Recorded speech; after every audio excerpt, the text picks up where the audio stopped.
Here are 6 reasons why civil engineers love to use MapleFlow to do their design calculations.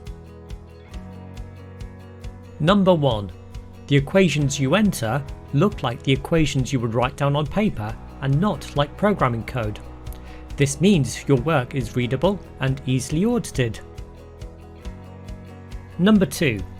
MapleFlow understands units.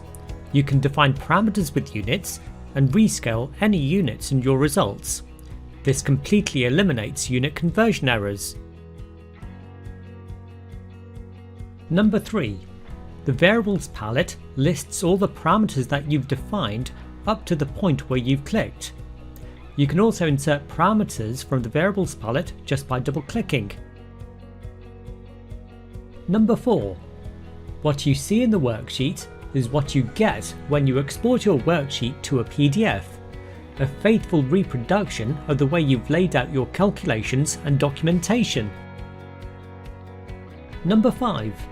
You can generate high-quality, highly customizable plots and visualizations.